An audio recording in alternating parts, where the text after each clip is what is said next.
This is the ghetto drop test.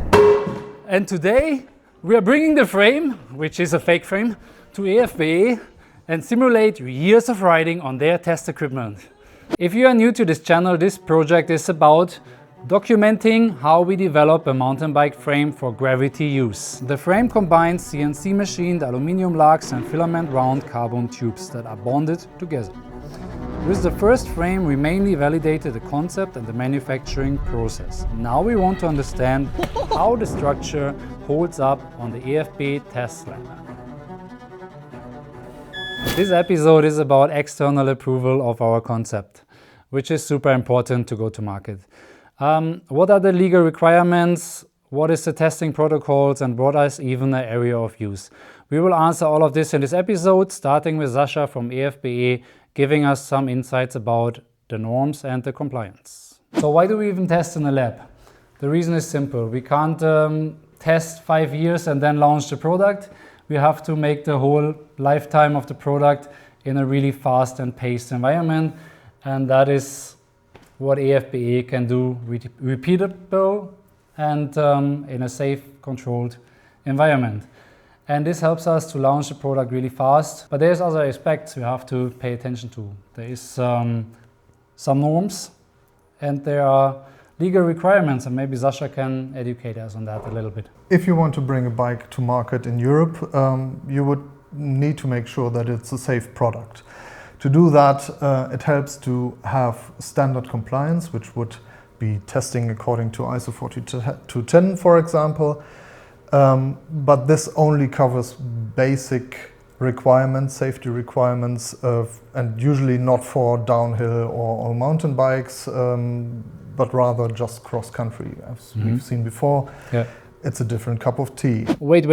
Before we let Sascha explain all the details, we want to quickly show you what the categories are. 1 to 5 in 10 seconds.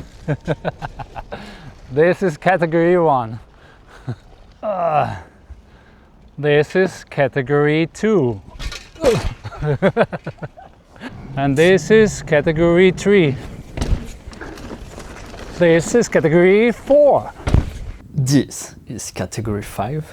Yeah. But this is also category 5. And that's where we come in with our EFBE Tri-Test, where we have specific load cases to make sure that the product actually is safe for its intended use and above the standard compliance. All right, okay, thank you. Then let's go to Jens and get the testing started. So our frame finally arrived in EFBE's facilities and is ready to go testing. But before we push the start button, I would like Jens to explain a little bit on what the Tri-Test actually is building on and how it's designed. Okay. Welcome back to EFBE after a couple of years. The Tri-Test is our test that goes beyond what you would do in a standard test, because we try to prove that your bike now is fit for purpose. That means you can sell it, and basically we want to make sure that nobody is going to hurt themselves. On one side, that means on some load cases we increase the loads, or maybe even the cycles. But we also have some more load cases that are needed for category 5 riding. So yeah, you're going to sell it as a downhill frame. The gravity rider, right? A gravity rider. So what did you add to the norm? Most of the load cases that we do as fatigue load cases beyond the norm are for the rear triangle. That means like we're pushing up on the rear axle because you're going to do a lot of big jumps. Yeah. You're going to hit a lot of harsh landings. Yeah. But yeah, you know, people like to throw up into corners or like don't get their whips back in time. So that means we also put lateral loads on the rear triangle because this usually kills chainstays. And yeah, we've seen many 4-bar frames fail back in the days, I would say. And this is a load case that can help us find that. Famous zone is this area. Yeah, yeah, exactly. Yeah, a lot of loads there. And why is it a Tri-Test? Because it consists of like 3 fundamental steps. First, we do all the fatigue stages. In total, these are 6 stages. Then we go to the maximum loads. This means riders are going to push the frame onto its limits. So that's like if you make one massive drop in the... Exactly. But in a frame where you would expect it to happen once in a lifetime. Yeah. So we say like the frame should pass this without excessive bending Yeah. or cracks or anything that is safety critical. Yeah. And then we push it even further because someone out there is doing rampage stuff, or maybe they just completely missed the landing. All right. Yeah. And we don't want your bike to kill someone, so we make sure it fails in a safe way. Like it's gonna bend, your bottom bracket is gonna go down a little bit more than it should be. Yeah.